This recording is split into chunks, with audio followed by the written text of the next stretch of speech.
Ladies and gentlemen, I don't even know why I say that anymore. There are no ladies that watch this show. Welcome to today's episode. We are going to be talking about numbers. I love numbers because they tell you if you're winning and they tell you if you're losing. Now, I'm going to start this with a disclaimer. This video is not about any one person or people or group. This is not about a certain channel or group of channels. This is just a hypothetical thought experiment.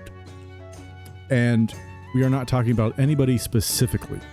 If these numbers match up with something in the real world, it is merely a coincidence. Okay? So, that out of the way, let's talk about some numbers, shall we? So here we have some numbers on screen. Now these are hypothetical, like I said.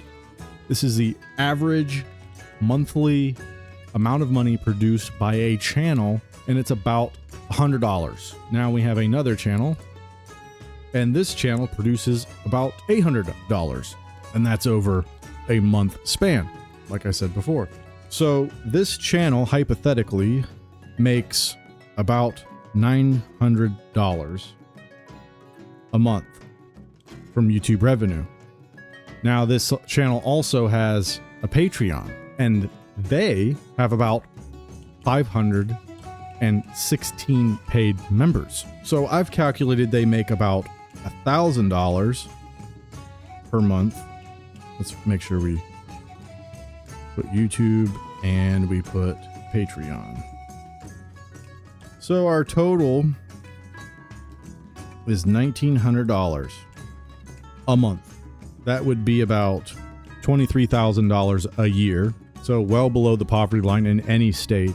Not a whole lot of money coming in. I have done some calculations and come up with an hourly total for the amount of hours a hypothetical group of people would put into a channel like this, or a group of channels. So this total hypothetical YouTube channel puts about 40 hours a month into podcasting, and let's also throw in like a variety show, and we do about 2 a month. I'm estimating total man hours around 60 hours. 60 hours a month to produce that content with a cast of 4 people, right? That includes drive time, that includes, getting food afterwards, that includes editing, all that kind of stuff. And to manage all this crap, we're talking engagement, we're talking posting videos, we're talking posting stuff on Patreon, engaging with fans, controlling all the management, the day-to-day stuff behind the scenes. You're looking at about 70 hours, 170 hours a month to run 2 channels, a Patreon, a website, the whole 9 yards. And for 170 hours, if we were making, I don't know, let's just say the minimum average salary of somebody in, I don't know, Massachusetts, which is $83,000 a year, and that would be roughly $40 an hour. That puts us at $6,800 required for this to be a profitable venture, right? But remember, we're only making $2,000. We need to be making $6,800.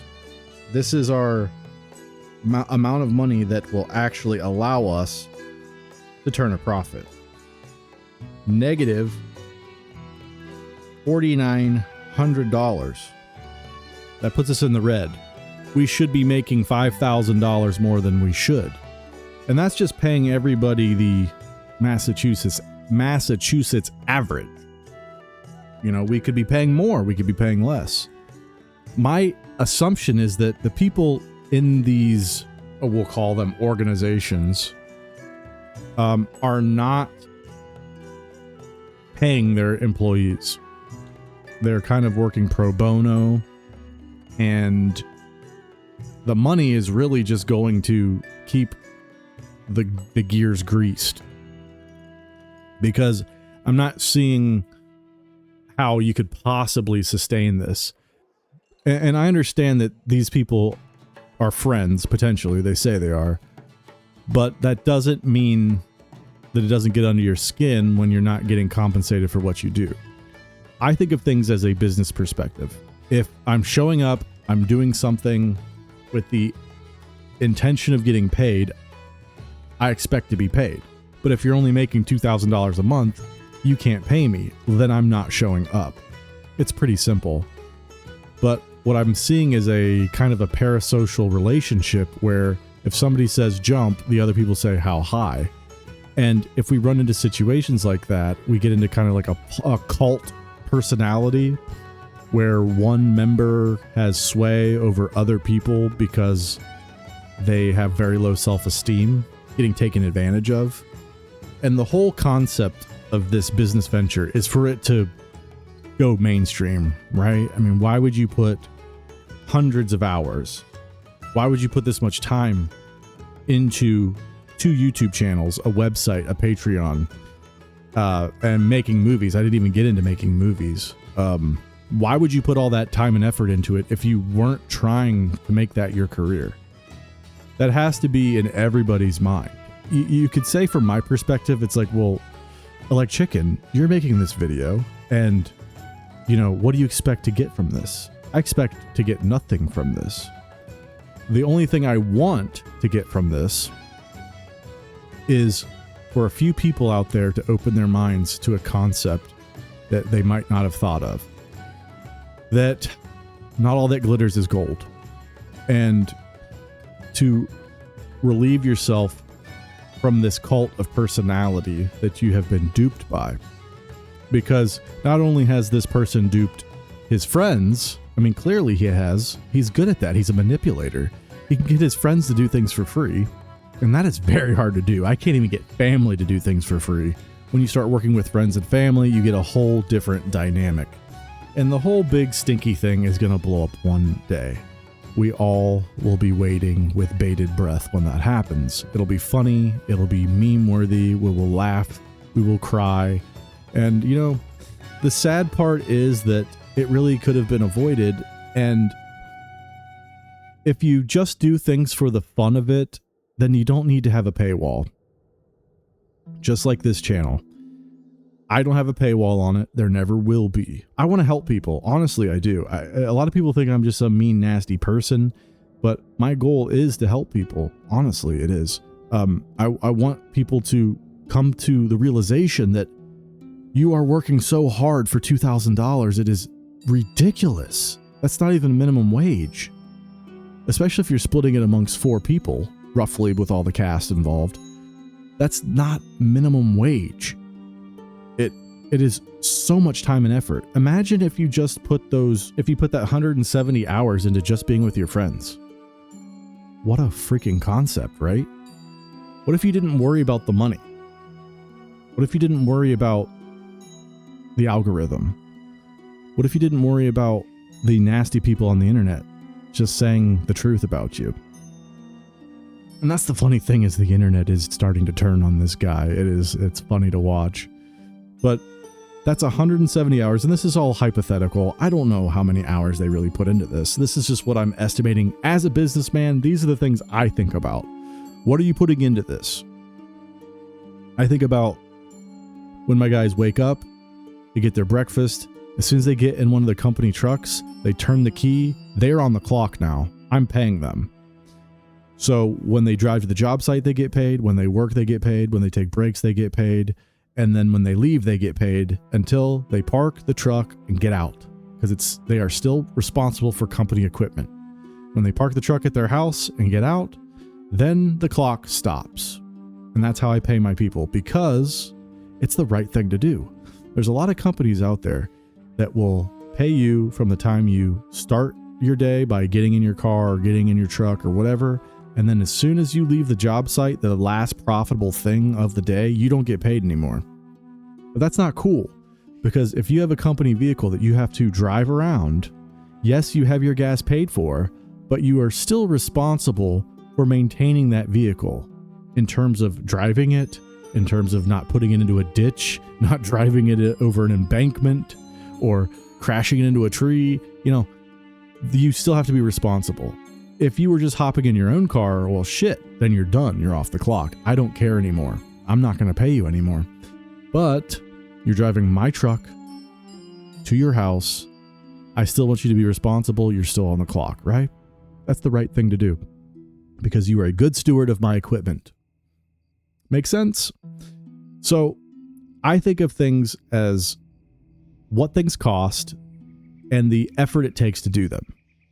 But when you get to these artsy fartsy types, it's like they don't think that way, or they're just so greedy they don't care.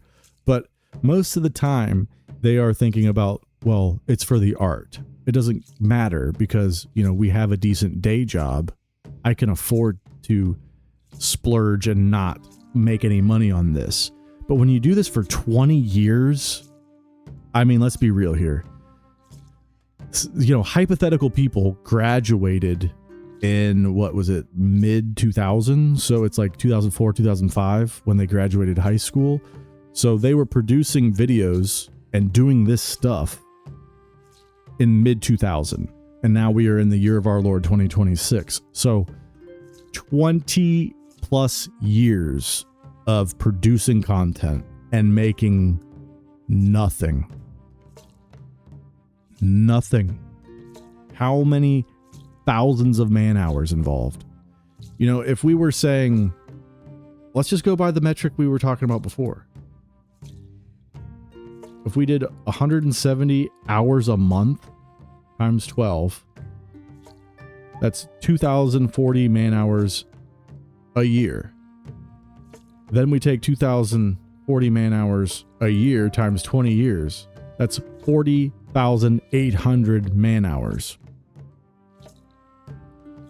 And then if you multiply that by $40 an hour, the state of Massachusetts median income,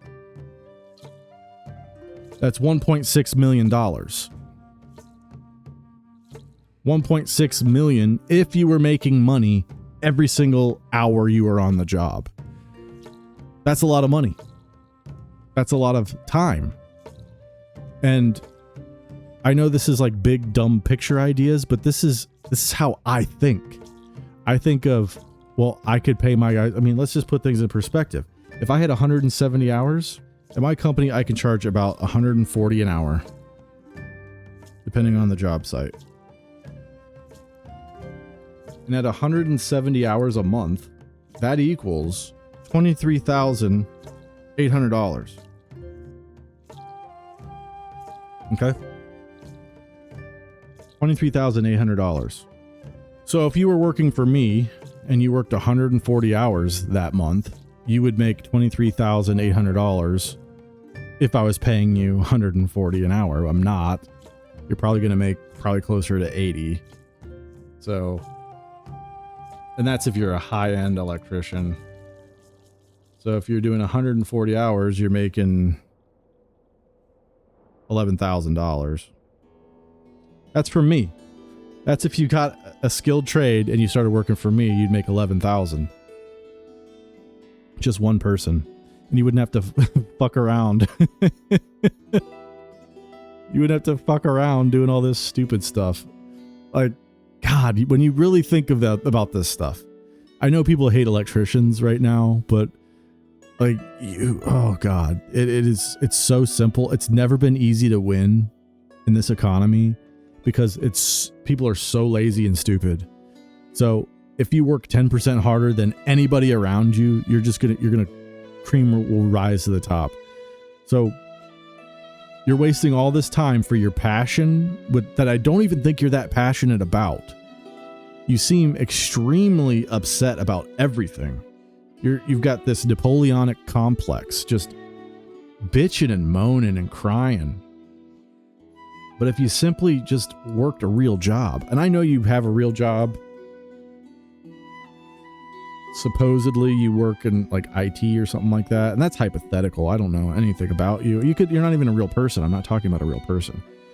But you're still putting in a ton of hours. I had originally estimated that there's around 200 hours dedicated to the show and all that kind of stuff, but now that I'm doing the numbers, it's probably closer to like 170 hours. But it's still a ton. It's still a ton. especially when you consider like these hours don't make a ton of sense when you use them in, a void. But when you actually consider how many hours per week there are, you've got 40 hours in a work week, right?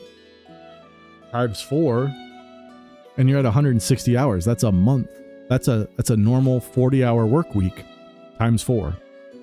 So you're working all those hours with all those people, and you're yielding $2,000 when you could be yielding 11,000 plus working for somebody like me.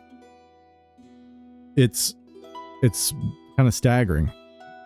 And I also pay health benefits, and I give you a company truck with a gas card, so you never have to pay for your own fuel. I give these guys a hard time, but it's because I care. It's because somebody like me crunches the numbers. Somebody like them, they're in it for this grind, this YouTube hustle grind. And I don't know how you can do that. These people have hypothetical children, and they have hypothetical wives and hypothetical friends and family. And you've got all this time devoted to something that is so pointless, something that produces nothing. And not only nothing, but it causes damage in loved ones' lives around you with some of the content that is produced. And not only that, it damages those that watch the show because they're being duped into thinking that these behaviors are normal. It's a really, really sad situation. But I wanted to bring light to the business side of things. I know these are rough numbers, and I know, any jerk off can crunch some numbers and spit out a number that they think is going to help them, or at least their argument. But this is, I've been on YouTube for a long time. I've been on YouTube since pretty much the beginning, and I've had monetized channels for a very long time. And I kind of know how things go. YouTube is a sucky game. And if you try to do it like a full-time job, like a lot of these people do, it just leads to heartbreak. It's really not a viable option. And the people that do make it work are like a 1.1% of the population. The really big ones are very, very lucky for what they achieved. Whereas most of the other ones, they're not so lucky. They don't have that X factor, and they don't have the timing, and they don't have the algorithm shining a ray of sunshine on their channel and making them rise to the top. But when you have done this for 20 years and you have not gotten any further, you have to look at yourself in the mirror and say, what am I doing? What am I doing? This is terrible. This is like, there's nothing in my life that I waste time on. Okay. As a businessman, I can't waste time like this. I just can't do it. Not this amount of hours. I probably put in about an hour a week for dedicated to YouTube videos. That gives me time to record a video, edit the video, post the video, and then that's all I get. I usually record these in the wee hours of the morning before I go to work, usually around 3 to 4 o'clock. And that's the only time I have to get a video idea out. Most of the other times I just work all week and I've got ideas I want to do for YouTube, but I know that I'm not going to get to them. So I will have like 1 hour dedicated to this, 1 hour dedicated to that on the other YouTube channels I have. But for the Elect Chicken channel, it's usually about an hour a week. That's all I get. So, especially when you have a family and you have kids, you have to budget your time because you have to raise them and you have to be good to your wife. You have to be, if you go to church, you got to go to church. If you have responsibilities at church, that you need to do those. I have responsibilities at my church. I probably have to spend on average about, a couple hours at the church per week. And I work 80 hours a week, and I still have to keep my household clean and I still have to take care of my kids and tuck them into bed at night and put on a smile and take my Advil and sit in my massage chair because my body's broken after every day of work. And then I got to talk to my guys and make sure they're on their page for going to work and doing the jobs they need to do. Make sure they got the materials they need. If they need to call me, text me, and I got customers calling me, I have to go bid job sites. I have to go work on job sites. I have to expand my company, hire and fire people. I have to be looking out on the horizon for what the economy is going to do, what the cost of wire is going to do. It is a constant battle, but I love it. I love everything about what I do, and it's extremely profitable. I do it because it's profitable. I do it because I'm winning. I wouldn't do it if I couldn't win. I mean, that's kind of a shitty thing to say, but I do this because I love to win, and I'm winning. I mean, that's it. That's all there is to it. But when you just produce a YouTube show and it makes 2,000 views, that's not winning. That's a waste of time. Especially when you're monetized. For somebody like me, I get 100 views on a video. I'm not monetized. You know? It doesn't matter to me that it only made 100 views. I'm just hoping that 100 people saw the message that this cult of personality is not something to follow. This is my way of trying to crack through the algorithm and help people out, because these people are not to be emulated. Their lifestyle is extremely disruptive. And if you follow this lifestyle, you're going to end up broke. Now, they might have some good jobs, day jobs, and they might have friends and family that are willing to be punching bags, but I really think that you should not tempt fate. You should do everything you can to live a clean lifestyle. That means, free of drugs and alcohol, free of sex and violence, immorality. But you should also focus on being financially secure. So the one major thing that you can do to help yourself to relieve stress is to just be debt free. And so many people in this world are not debt free. They have mountains of debt and they're buying cars that are $90,000 cars. My neighbors the other day, I can't even believe this crap. He does not make that much money. I know that for a fact. And I should be talking about this, but I'm going to. They bought one of those side-by-sides. Then they bought a fifth wheel towable RV.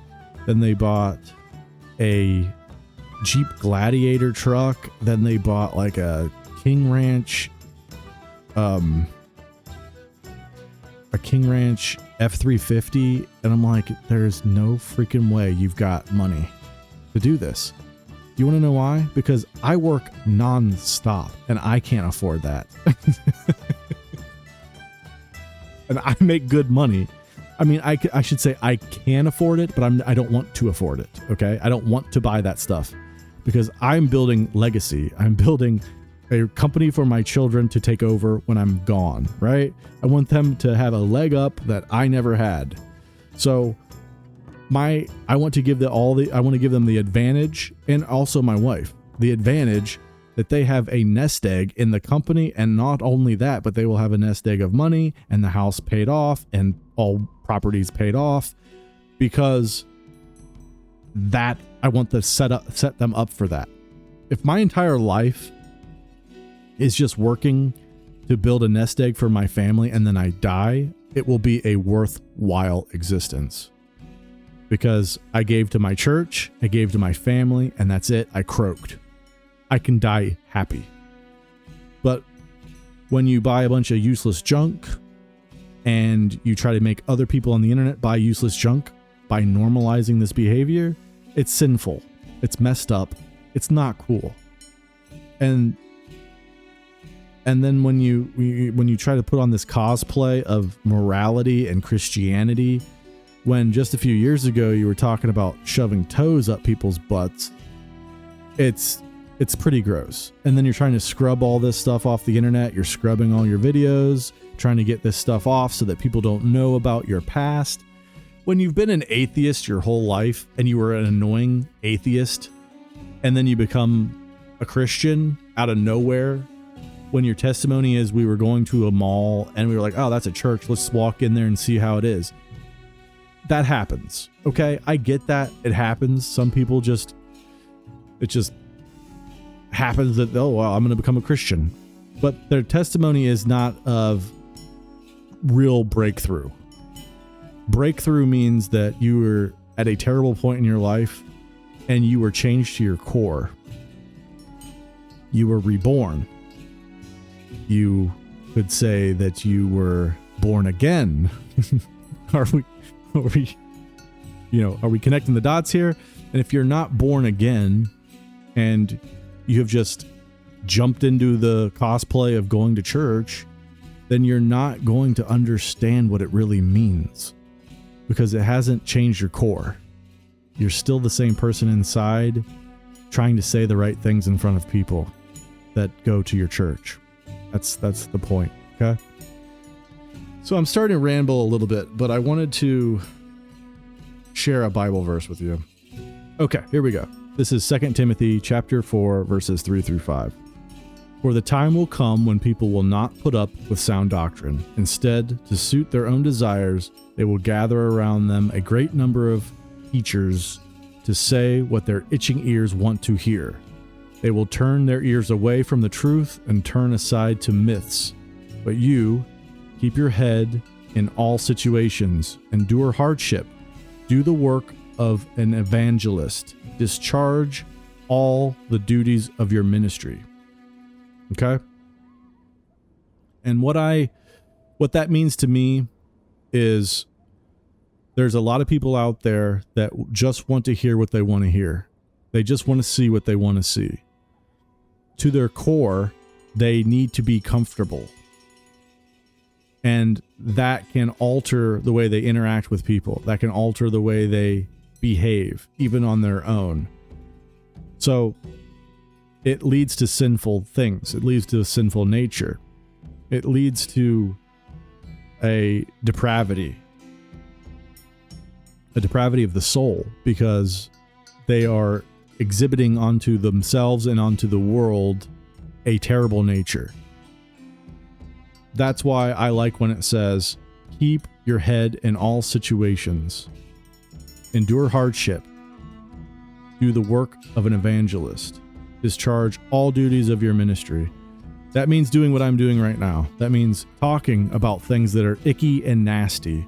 That means doing the hard work because it is hard. Period. Doing what is necessary because it is the right thing to do, even if it puts you out. There's times where I've had to, in business, come to the table with my hat in my hands. And what I mean by that is I have made a mistake and my customer is upset, or my employee is upset, something like that. I have to save face. I have to go to them and say, I'm sorry, I will make it right for you. It is the hard thing to do. And many people in my situation, many business owners, would just ignore the problem.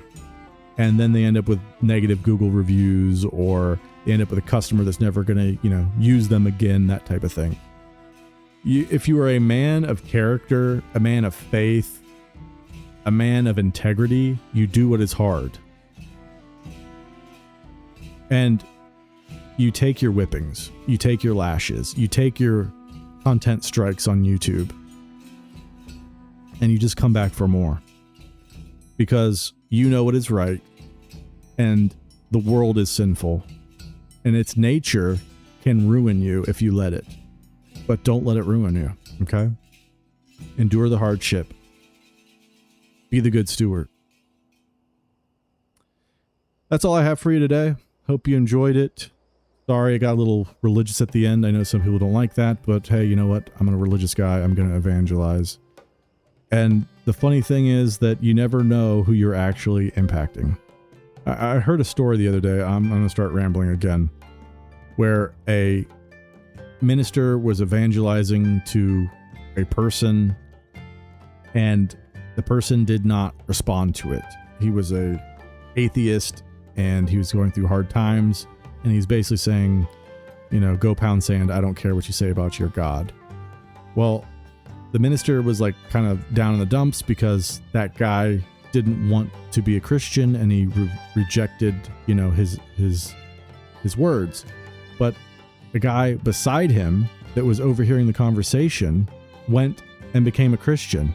And that person has gone to church for decades because of that, you know, interaction that he overheard.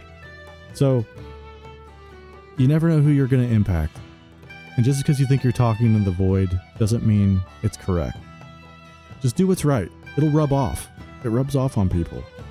Do what's right. You cast a wide net and you catch some fish, you know? Be fishers of men, right? So, yeah, I'll see you in the next one.